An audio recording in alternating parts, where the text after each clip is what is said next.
but my key is not working on our live stream feed there. And I can't really get the phone set up to where I could discuss it adequately. We are going to be talking about the U.S. Joining Israel in the attack against Iran. I will be discussing this here in about next 30 to 45 minutes. I want to first see what Trump is saying about this, what their plan is, what's going to happen next. I don't see it as a good thing whatsoever. I only see it as dragging us into a war that could easily spread and go much further and wider.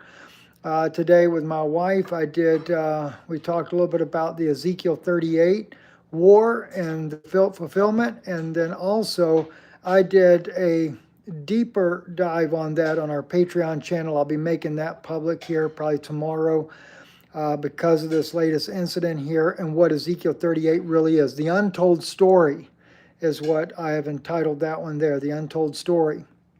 But the situation right now, though, is very grave.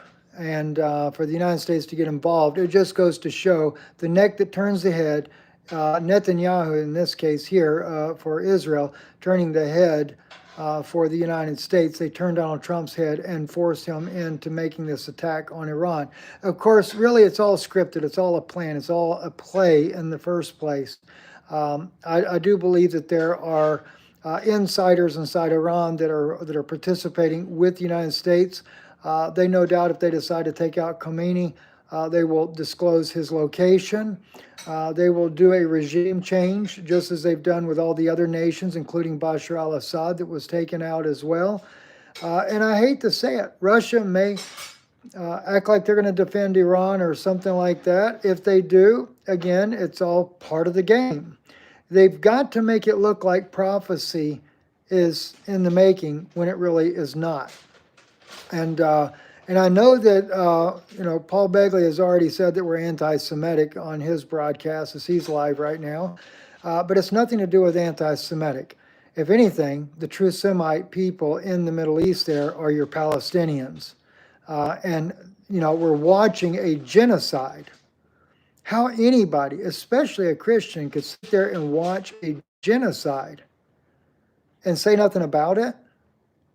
I mean, it definitely does not bear the fruit of Christianity. These constant wars and things like that, even if people tried to make it look like Ezekiel 38 is going to be all the nations are going to come against Israel, have you not ever thought about how Israel's just provoked everyone? Can you take over 600 days of massacring little children blown to bits and not anticipate a retaliation somewhere? If anything, the nations all around the world have no courage to stand up against Israel to stop this genocide. And that's what the real hard, cold truth is in this. It is, hi Lonnie, thank you for joining us. It is a tragedy beyond any words it could ever imagine. And do we think that for a moment Jesus would stand for it? In fact, Jesus said, if they do this to him being the master of the house, he said, how much more will they do to you? And they crucified him bitterly, tortured him, beat him, and everything else. And then all we do is we hear stories of the Jewish nation beating and torturing and the most hideous way you could ever imagine the Palestinians in their prisons. Not just the Palestinians. They've been involved in every war around there. The Lebanese, the Syrian war, they bombed Syria, they bombed Iraq, they bombed Lebanon, they bombed the Palestinians into oblivion. They allow the little thugs to do all these illegal settlements over in the West Bank and then just take and burn olive trees, rip them up, and there's no justice whatsoever for these people. And you totally ignore, many people totally ignore the fact that the Palestinians are the true ethnic Jews of this region.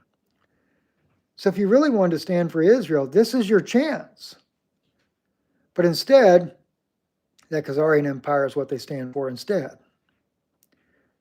Those that came out of Ukraine, forced themselves down into there, brought in all this fake garbage to justify the state of Israel. and say it's prophecy in the making. Look at our playlist. Israel is not.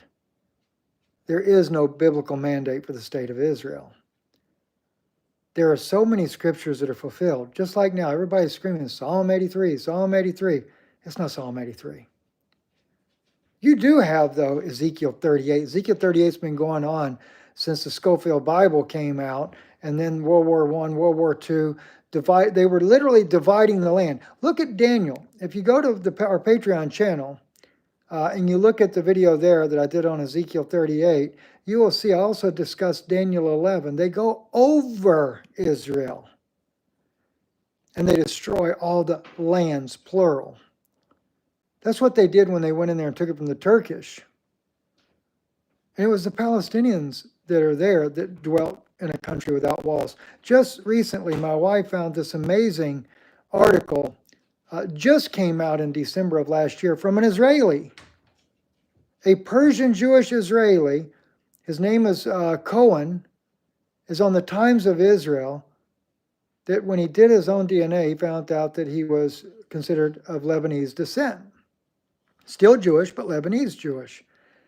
And then he started doing deep research, only to find out the Palestinians are your true Jewish people that have been living there since the Roman conquering of the land there. And of course, those that came back after the Romans left. Everybody's been looking for some biblical fulfillment that, even like Jesus, right? You know, they say, oh, the 10 lost tribes have to return. The 10 lost tribes already returned. Peter says it right there in Acts chapter 2, be it known unto you, O house of Israel. So, you know, this same Jesus whom you have crucified is made both Lord and Christ. So like this video, share this video. Let's get the truth out everywhere we possibly can. And I am going to look at this. I'm going to look at what actually has gone on. If you remember, though, I just told you, I just did the video the other day. Trump, the United States, will strike Iran within 48 hours. I think we hit the time spot almost directly on it. I don't know for sure. I'd have to look at the time spot of when I did the video. But I had a brilliant inside information that he was going to do it. Where's this 2 weeks that he said, right? Total lies. Total lies. And yet, all the magma movement that has been behind Trump, no more wars, no more wars. Even Alex Jones was calling out, Trump, please, don't go to war. Don't go to war. Don't go to war with Iran.